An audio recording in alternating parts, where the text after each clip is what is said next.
Bom dia. A doutrina da Congregação Cristã no Brasil, ela tem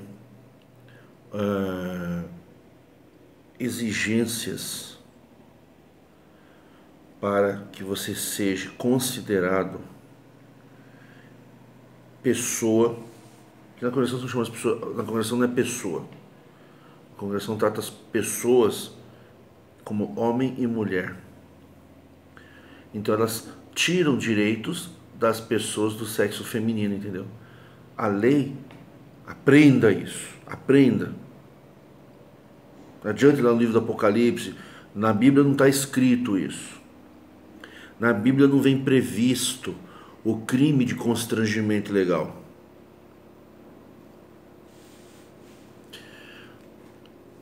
Por quê? Porque existe o Estado religioso e o Estado laico, que é o caso do Brasil. No Brasil, o Estado está separado da religião. A religião,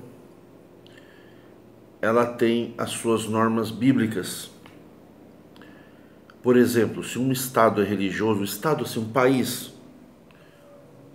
país, ele, quando é Estado religioso, os governantes da igreja é quem governam o poder legislativo, judiciário e executivo. Então, os próprios líderes religiosos, eles criam as leis, só que o que é dito? Que foi Deus que criou. Isso é Estado religioso. Eles dizem que Deus colocou os senadores para criarem leis e que as leis não são deles. As leis foram Deus que criou as leis. Então não é porque o homem quis, foi Deus que quis. Que nem a congregação. A congregação cristã no Brasil é um estado religioso. Então você vive um mundo paralelo. A sua vida diante da congregação cristã no Brasil, ela é regida por normas de estado religioso. Por exemplo, se o ancião da congregação, primeiro que o presidente administrativo da congregação, seria o presidente da República nosso, tipo o Bolsonaro. Quem é o Bolsonaro da CCB? É o Conselho de Anciães. Na realidade seria o presidente de ancião, os ministros é o Conselho de Ancião, e todos os anciãos são senadores e juízes. O Estado religioso CCB, ele já tem um tribunal. Quem cria a lei? Quem são os senadores que criam a lei? Os anciães, que são senadores. Quem são os deputados que promovem novas leis? Os anciães. Quem é o presidente da República? Então, assim, tem o presidente da Câmara, né? Que chama Câmara Bilateral, bicâmara. É uma Câmara, são duas câmaras legislativas. Uma é a Câmara do Congresso Nacional, que é onde estão os deputados, e temos uma outra Câmara, que é dos senadores legislativo. É bicameral, são duas câmaras. Então nós somos os deputados eleitos pelo povo que votam as leis. E temos os senadores anciães que votam e aprovam essas leis. O sistema bicameral de criação e construção de leis dentro da congregação não é constituído por pessoas eleitas pelo povo, é constituído pelos pais, amigos, sobrinhos e empresários. Então eles são os criadores, os senadores da congregação. Eles criam as leis. Só que esse é o poder legislativo, que é o que cria a lei, cria as leis. Aí nós temos o poder executivo, que é o que executa as leis. Decide que construção construir, se vai demolir templo, contar o dinheiro escondido do povo. decidir os desvios de finalidade. O povo dá coleta para pobre, eles pegam o dinheiro do pobre e faz construção de paredes de cimento, aonde o pobre, se quiser entrar, que compre um terno ou ganhe uma esmola, uma roupa usada de alguém. Ele tem que entrar de terno ali. O dinheiro que era para o pobre comer, ele é tirado dele, por quê? Porque existe um desvalor da pessoa. A irmã da piedade, o diácono, acha que eles não são dignos, aí diz que Deus não os escolheu, porque Deus está pesando a mão. Isso tem tópico que diz que Deus pesa a mão em algumas famílias para que passem fome, e o diácono não deve atender, quando ele vê que Deus está pesando a mão para a pessoa passar fome. Você não acredita? É porque você não conhece os tópicos da congregação. Tem esse tópico. Eu mostrei no outro canal, mas derrubaram o canal. Mas depois eu mostro. Então, eles executam quem vai, quem não vai, entendeu? E tem os juízes, que é o poder judiciário. Então, no poder judiciário, eles julgam. Quem são os juízes? É o ancião. Então, o ancião, ele é senador, ele é deputado, ele é ministro, presidente do executivo, ele que executa, ele atende culto, ele atende batismo, ele atende Santa Ceia, ele atende reunião da mocidade, ele que faz unção, ele que faz velório. Você vê, velório é ancião, tudo é ancião, do nascimento à morte é só ancião. Todos os serviços divinos oficiais da igreja são do ancião. Ensaio regional tem que ter um ancião sentado na cadeira, observando o regional ali. Ele preside tudo. Então ele é um executivo, ele executa os cultos, ele executa as ordens, ele dá as ordens na prática, dentro daquilo que eles mesmos criaram de lei. E depois, quando é para julgar alguém que eles chamam de pecador, que eles entendem como pecado de acordo com as normas que eles criaram, aí eles julgam uma pessoa e cortam a liberdade. Sentar é tirar uma pessoa do ministério, exonerar, praticar o crime de assédio moral irresistível, debaixo de hierarquia, obrigando pessoas a renunciar ao ministério, para que eles não tenham que justificar o porquê cortaram, porque eles sabem que é ilegal. Então o ancião é um juiz. Ele julga o cabelo da irmã. Não, talvez na tua cidade não tenha isso, mas milhares têm, milhões tiveram. A sua liberdade tirada de música, de organista, por causa do cabelo, por causa da roupa. Então o juiz ancião criou a lei, ele atende o culto e depois ele julga o organista, ele julga a roupa do organista, ele julga o porte do homem, ele julga se o homem tem tatuagem, ele julga o casamento das pessoas, se as pessoas podem ou não podem, se a pessoa se separou, qual foi o motivo, de acordo com as leis que eles mesmos criaram. Só que isso é o que? É Estado religioso. Por que o povo da congregação, aceita isso? Porque eles entendem, esse é o ponto-chave. Eles pensam, eles acham que Deus constituiu esse ministério e o que eles falam, o que eles fazem é a vontade de Deus. Quando você vê a Polícia Federal numa operação pegar 2, 3 anciãos envolvidos, quer dizer, a instituição não tem nada a ver com isso. O ato, quando é praticado na vida civil do ancião. A igreja não tem nada a ver com isso. Mas eles falam que Deus está limpando a obra. Então, na realidade, não é a Polícia Civil, não é a Polícia Federal que está desmantelando um furto de 8 milhões, por exemplo, numa cidade aí. Não é a Polícia Civil. É Deus que está limpando. Então, Deus vai pegar a polícia, Deus vai manipular a polícia. Mas como é que Deus faz isso? Através de denúncias. Quer dizer, Deus não age de ofício. E tem também o Ministério Público, que é o quarto poder, que muitos não sabem que o Ministério Público é como um quarto poder. Fala os 3 poderes da República. Não, são 4. O Ministério Público, ele tem autonomia. Ele acusa de ofício. O que é de ofício? Sem ser provocado. Ele vê algo e ele promove a ação contra o desmatamento, ele promove contra um órgão público, contra uma autoridade, contra uma pessoa. Quando tem um homicídio, o Ministério Público, que é o detentor do sistema acusatório, não é a família de quem foi assassinado, é o Ministério Público. São as questões sociais. Então, o Ministério Público, ele tem um munus público de acusar. Não é que ele está acusando levianamente, ele está promovendo a justiça, só que ele faz o papel do quê? De acusar a pessoa de ter praticado um crime. Ele acusa no sentido, olha, acusar não é difamar. O sistema acusatório do Ministério Público não é como muitos pensam que tem a ver com o diabo. Muitos associam a acusação do Ministério Público com o diabo. O Ministério Público ele tem um sistema acusatório de acusar diante do magistrado que a lei da paz social, que o Código Penal, o Código Civil, fundamentalmente, está ali para manter a paz social e que a paz social está abalada com um crime. Quando você pratica um crime, você promove a desestabilização, você prejudica a paz social.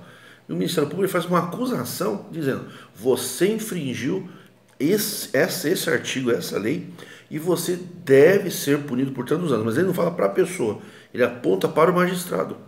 Ele denuncia para o magistrado: olha, essa pessoa praticou um crime. O magistrado aceita ou não. Ele tem uma série de problemas, se ele não aceitar, pode tentar de novo. Enfim, se o juiz aceita a denúncia, ele não vai condenando a pessoa. Ele chama a pessoa para trazer um advogado para defendê-lo diante do magistrado. E ele, com o advogado, ele tem uma defesa técnica. E ele não vai se dirigir ao juiz. Quem se dirige ao magistrado é quem tem capacidade postulatória, que é a capacidade de falar, de dirigir a palavra diante do magistrado, que é uma atividade, uma atribuição exclusiva da advocacia. É exclusivo, só o advogado tem capacidade de postular diante de um magistrado. Porque o magistrado ele tem o poder de dizer a lei, quem tem a razão. Isso se chama jurisdição.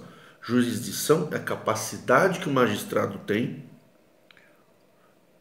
o magistrado, de dizer quem está com a razão, de quem é o direito, qual é o teu direito, o que não é o teu direito. Ele tem esse poder que está investido pelo Estado.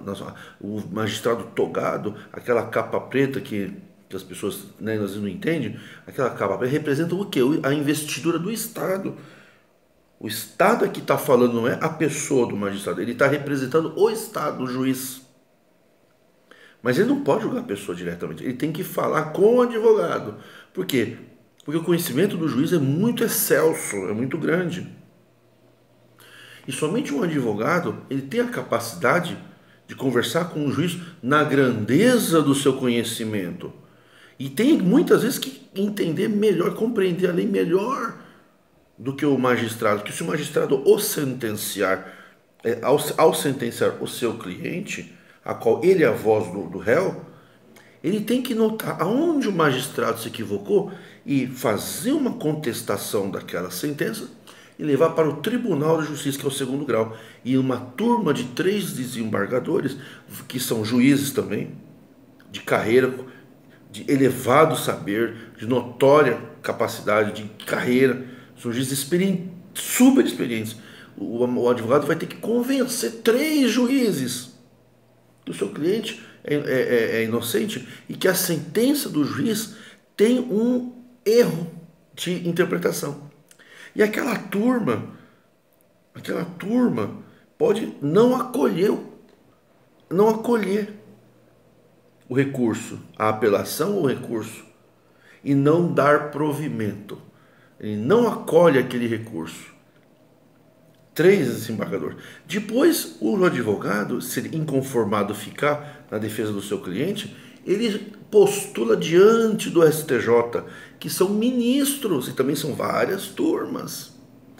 Que nem o STF, que vocês viram aqueles 11 ministros do STF, e tem os ministros do STJ, que chama-se plenário. É quando vai todos na mesa para julgar em plenário, todo junto. É o plenário. Agora, os processos, eles chegam nos gabinetes. O processo não vai para plenário, vai para o gabinete, e um ministro do STF ou do STJ, ele vai julgar. E o advogado não concordando, ele vai apelar para o plenário. E vai tirar, o ministro tal julgou, não deu provimento, não acolheu, não aceitou o que eu pedi.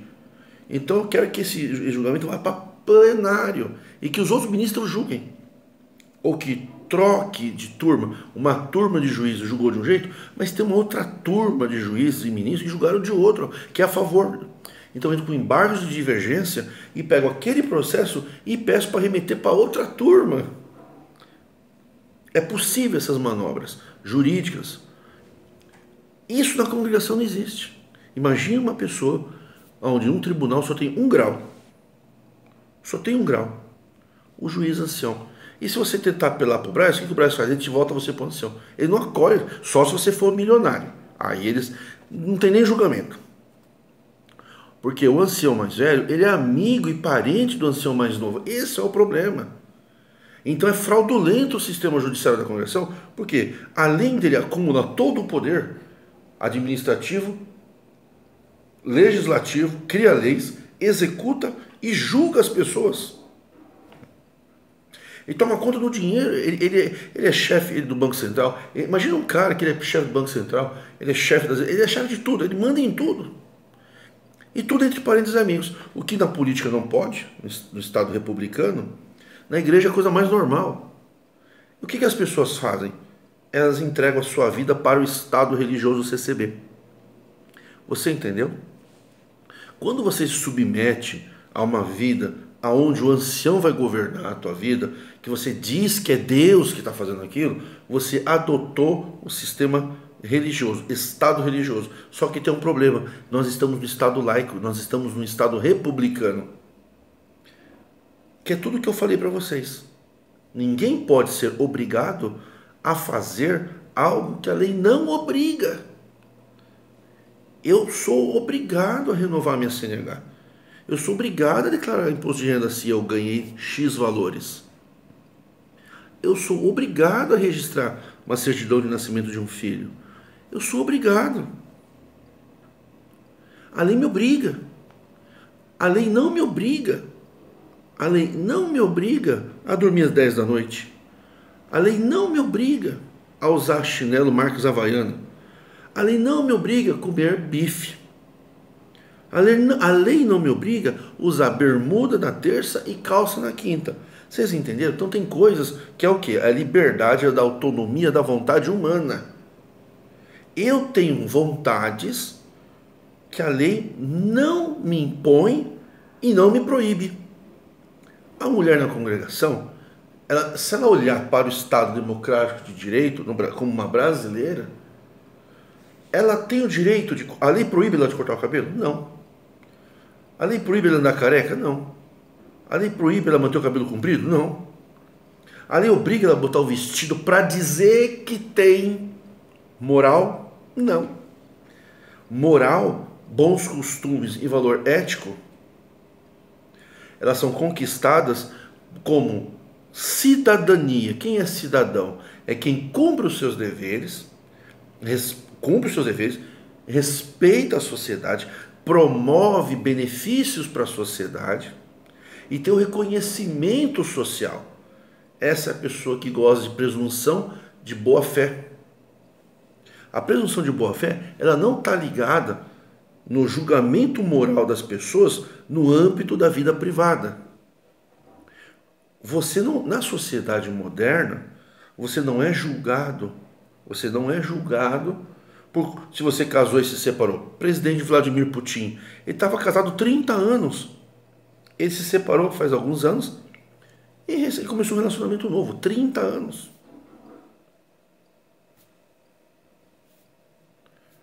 Isso não afeta ele como presidente da República. Um juiz, ele pode casar, separar e casar de novo.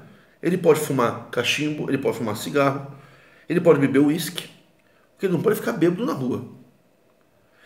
Mas isso não afeta a carreira da magistratura dele. Um advogado, ele pode usar barba, ele pode não usar barba, ele pode casar com um homem, ele pode casar com uma mulher pode ser homossexual, um homem também, mas isso não afeta a profissão da pessoa como advogado. Nós temos advogados cadeirantes, nós temos advogados que não têm o braço, mas eles são advogados, alguém escreve para eles. Nós temos pintores que pintam com a boca, não tem o braço, ou está paralisado, mas ele põe a boca no pincel e faz obras maravilhosas. Então, a atribuição, a ferição da moral, da dignidade da pessoa, não tem nada a ver com a vida privada da pessoa. Eu não sou um bom cidadão diante da sociedade porque eu casei virgem. Porque isso daí é direito da intimidade. Ninguém pode ter a sua moral avaliada, valorada, dado valor, valorado, baseado em princípios de direito da intimidade. Porque a intimidade é inviolável. A vida privada é inviolável. Ninguém tem o direito de invadir a vida privada de ninguém. Ninguém tem o direito de entrar na casa de ninguém. Nem a polícia, só com ordem judicial. Por quê? Porque o juiz tem o poder. Mas ainda assim tem que enfrentar o advogado. Se o juiz der uma ordem, o advogado apelar naquela decisão, outro juiz pode reverter. Então a figura do advogado é fundamental no Estado Democrático de Direito. Na Convenção não tem advogado. Por quê? Porque Deus faz tudo. Então Deus colocou o ancião colocou os seus parentes, porque foi Deus que mandou criar leis, implantar, cuidar de tudo, fazer todo o poder de liturgia de culto é deles, e julgar as pessoas. Aí eu pergunto, quando você é julgado pelos anciãos, não sei se vocês sabem, não pode nem levar advogado. Por quê? Porque foi Deus que mandou, você entendeu? Aí eles colocam a soberania de Deus acima de tudo. Mais importa se vir o homem a Deus do que os homens. Então eles violam todo o seu estado de leis, de direitos constitucionais, eles violam e colocam o quê? A soberania de Deus. Deus faz o que Ele quer. Essa história de Deus faz o que Ele quer foram faladas por profetas judaicos e por pessoas do Novo Testamento que também vêm de Moisés. Lembrem-se disso. Jesus Cristo falou, eu não julgo ninguém. Quando Jesus Cristo fala não julgo ninguém, ele já não cria lei. Ele não executa a lei, ele não impõe nada para ninguém e não julga ninguém. Ele simplesmente faz o quê? Ele só te ama. É só isso que ele faz. Olha a diferença de Jesus da igreja do tempo sacerdotal. Então, o que acontece? Aí existem os conflitos.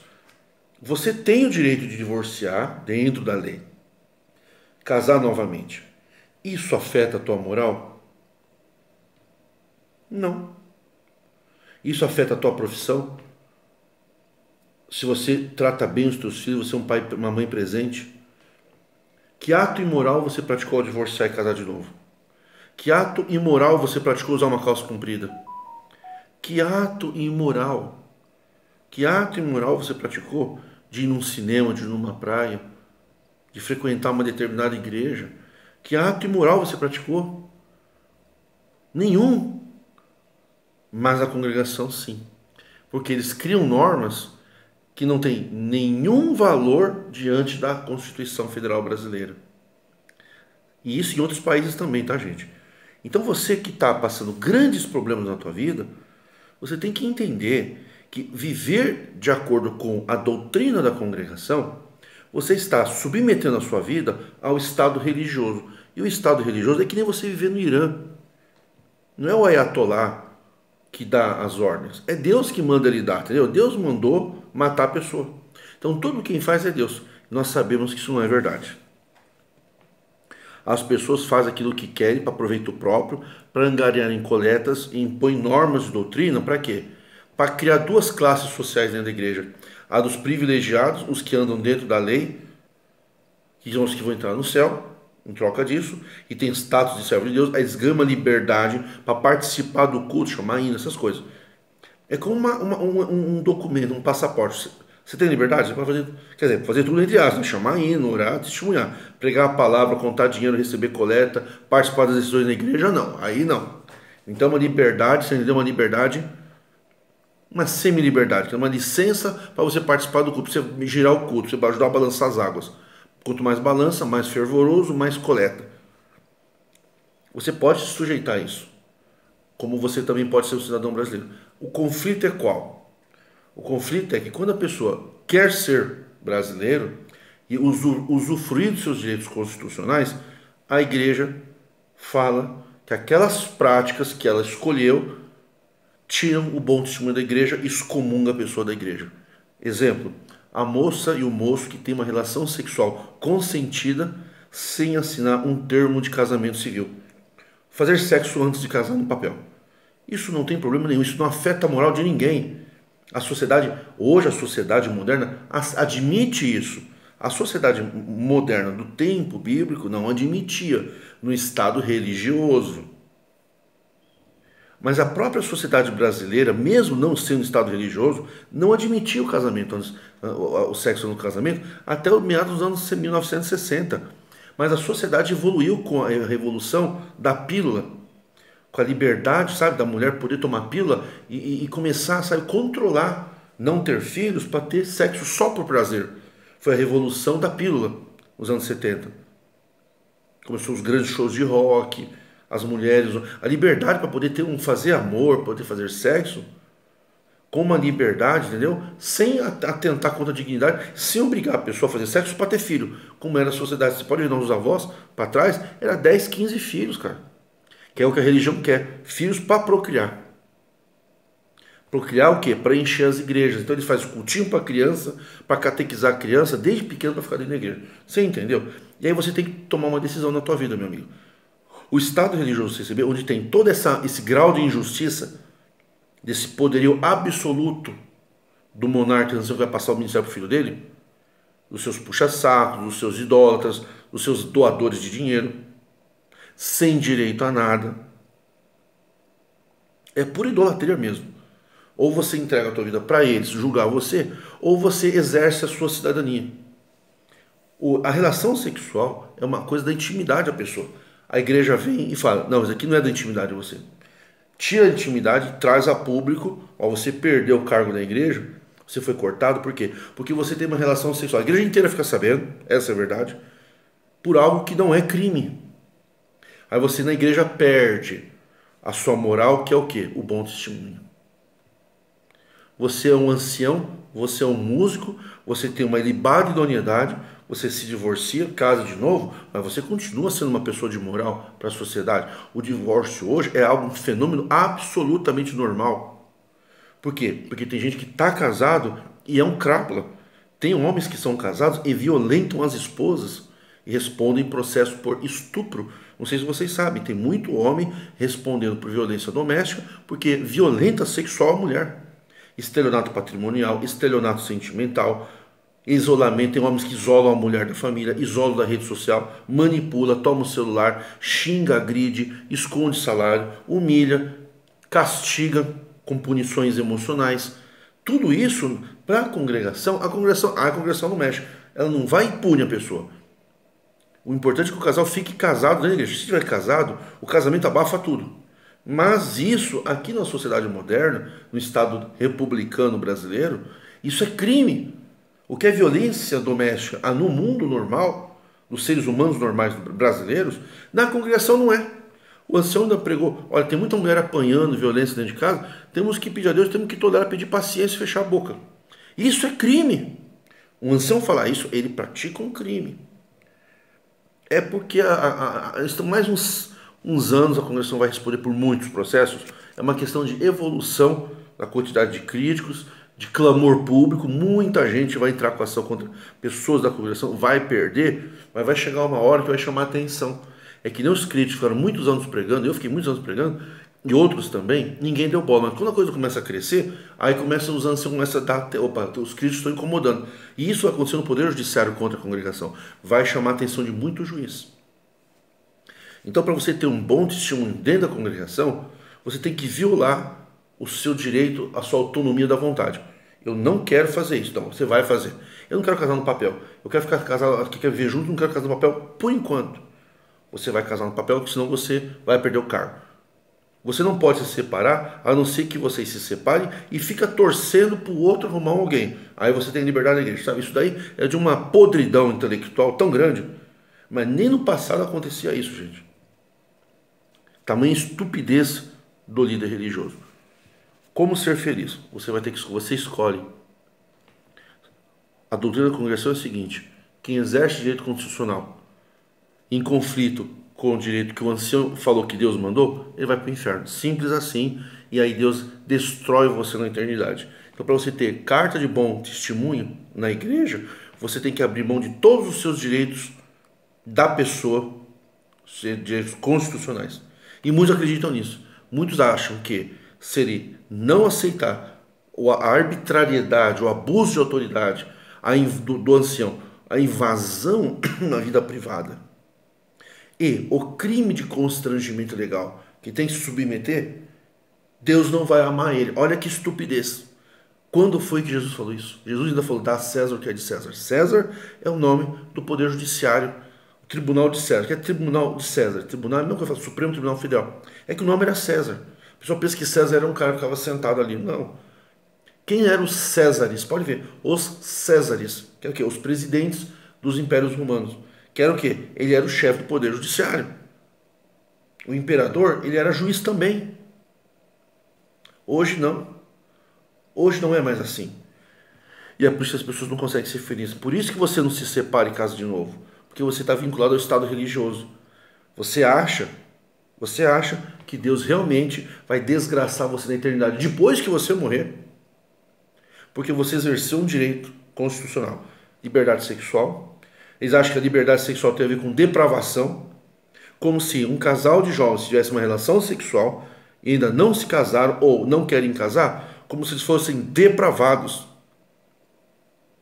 Eles tratam a pessoa que faz o sexo depois do casamento, depois do divórcio e não casa como depravado. É isso que eu quero que você entenda. Você não é um depravado porque você vai num cinema, porque você vai viver no mundo. Viver no mundo é isso, é ser cidadão brasileiro, cumprir as suas obrigações e gozar dos seus direitos constitucionais, sem interferência de terceiros, nem da família, nem da igreja, irmandade e ministério. E nesse estado religioso, as pessoas te fazem um julgamento moral, um linchamento público, se você não obedecer ao ancião. Só que essas normas estão em conflito, do ancião da igreja estão em conflito com as suas normas de cidadão. Eles mandam você obedecer às leis, mas na hora que você vai usufruir dos seus direitos, eles começam a caçar. Você não pode ser político, você não pode ser artista de televisão, você não pode isso. Teve um tempo que ancião não poderia ser advogado, teve um tempo que ancião não poderia nem ser juiz, teve um tempo, né? Depois vocês foram mudando, né? Vocês mudam tudo. Aí compete você, com esse conhecimento que você está recebendo hoje, decidir, será que Jesus Cristo faz parte disso? É para isso que Jesus veio na Terra? Quando Jesus veio na Terra, o Brasil não era nem descoberto ainda. Quer dizer que então Jesus Cristo não sabia que depois de 2000 anos ia haver brasileiros com direitos constitucionais. É como se Jesus tivesse morto, sabe? É como se o Espírito de Cristo não tivesse vivo na vida dos brasileiros. Então Deus não ama o Brasil. Porque para Deus amar o Brasil, ele tem que amar o quê? Os direitos que a sociedade conquistou. Direito, gente, é uma conquista da sociedade. O ancião vai lá e tira. Fala que não, você quer viver que nem o mundo, quer viver com toda a sua liberdade. Quando você fala em liberdade na congregação, ele já fala que você quer sair transando com todo mundo. Pode ver os comentários. Ah, você quer liberdade para transar, você quer liberdade para encher a cara, você quer liberdade para droga. Não, gente, não é liberdade que as pessoas precisam.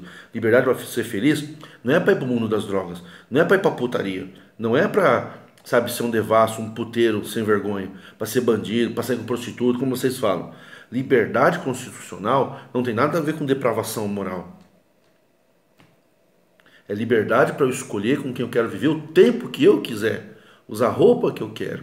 E é por isso que tem muita gente infeliz e doente dentro da igreja. Porque vidas infelizes causam muitos traumas emocionais, muitos traumas biológicos. Por isso que a maioria das pessoas na congregação estão doentes e infelizes. Porque tem que mostrar para a igreja um bom testemunho construído em cima de regras de Estado religioso. Sendo que bom testemunho deveria ser o quê? Quem é um bom brasileiro. O fato de você se divorciar e casar de novo não te prejudica na igreja. Você não está fazendo mal nenhum para ninguém dentro da igreja. Você não está sujando a congregação. Você não está sujando. Isso é uma coisa privada. Agora, se Deus vai castigar ou não, isso é entre a pessoa e Deus. Não é uma pessoa terceira que vai falar, Deus vai castigar você porque você se divorciou. Eu não divorciei, você divorciou. E a lei da Bíblia diz isso. Sabe? Então isso aqui é um julgamento que eu estou fazendo sobre a vida do outro. E a nossa fé tem que separar com Deus. Não é eu julgar você que você é homossexual. A lei não proíbe ser homossexual. Pelo contrário, a lei proíbe a discriminação, a homofobia. Na congregação se pratica homofobia declarada. Vocês julgam a dignidade do homossexual como se ser homossexual fosse uma depravação moral. Não é uma depravação moral ser homossexual. Era para Moisés no Estado judaico. Vocês não são judeus. Vocês não são israelitas. Nós somos brasileiros. Nós não podemos, como brasileiros, viver como os israelitas de 5.000 anos atrás, como vocês querem. Vocês querem que a gente viva como israelita. Eu ouça salmos de Davi israelita. Nós não estamos aqui para ouvir salmo de Davi. Ao invés de salmo de Davi, nós temos que conhecer a Constituição. Nossos direitos. Vocês não lêem na igreja os nossos direitos. Vocês só lêem salmo de Davi, que é o Estado religioso judaico, israelita, hebraico. Nós não temos nada a ver com isso. Você que está me ouvindo, você não tem nada a ver com o estado social do tempo de Cristo. Você não vai ser enterrado numa tumba, numa caverna, cara. Você vai ser enterrado num caixão ou vai ser queimado, cara. No tempo de Jesus tinha aquela tumba, caverna. Hoje não tem caverna, cara. Aqui no Brasil não tem caverna, né? Só se for a caverna do diabo lá, que é passando perto da cidade lá no interior. Não sei se é Regis Bittencourt. Tem uma caverna do diabo lá, mas é um lugar para passear. A boca do diabo, né? Que é na Cataratas do Iguaçu, né? Que tem a garganta do diabo ali. Aquela água que cai. Isso sim. Querer viver que nem antigamente, cara, você tem que andar de vestido, cara. Não tem que andar de vestido. Só mesmo uma estupidez jogar tua vida fora achando que Deus vai pegar brasileiros, pessoas de libada idoneidade, e vai se submeter essa análise, essa valoração, essa aferição da moral. Aferição quer dizer analisar, valorizar ou não. Aferição é medir a moral das pessoas. Como cidadão brasileiro, vai ficar refém da aferição da moral religiosa, de um tempo que não é presente, de valores sociais que não tem mais vigência. Hoje não é imoral você ter uma relação sexual com o namorado, é até melhor que você tenha relação, adia o casamento para construir uma relação melhor, patrimônio melhor, para não ter que ficar morando na casa de parente. Hoje é bem visto a união estável. Vocês proíbem a união estável. A união estável é um estado de família. Não, você vai no papelzinho, por quê? Porque você não falou. Então não tem como ser feliz, tá, gente?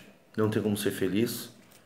Não tem como ser feliz vivendo o conflito do Estado religioso com o Estado democrático de direito. Não tem como ser feliz. Não tem como ser feliz na congregação. É impossível ser feliz com a liberdade tolhida. Porque a liberdade e a vida são os mais altos degraus de valor do princípio da dignidade humana. Viver debaixo da carta de bom testemunho da igreja é entregar a tua vida para a escravidão, para a chantagem, para a infelicidade e jogar a tua vida no lixo. Não jogue a sua vida no lixo. Tudo que a lei permite você fazer dentro da lei, não venha me dizer que Deus vai te colocar no inferno. Aliás, isso não está nem na Bíblia. Na Bíblia diz que a gente tem em Romanos 9, né? Que a gente tem que respeitar as leis brasileiras. Respeitar as leis das autoridades. Para a congregação respeitar as autoridades é pagar imposto. E os direitos? Os direitos é eles que dão. Mas a lei me dá esse direito. Não, a lei te dá, mas nós não damos. Por quê? Porque Deus não dá. Isso daí, gente, isso daí é coisa de gente charlatão, tá bom? É isso que eu tenho que dizer para vocês. Agora, se você gosta, você tá feliz assim, se cantar que é servo inútil e jogar tua vida no lixo para seguir os caprichos de algumas famílias do ministério, você faça, a vida é tua. Só que você pagará um alto preço pela vossa incompreensão.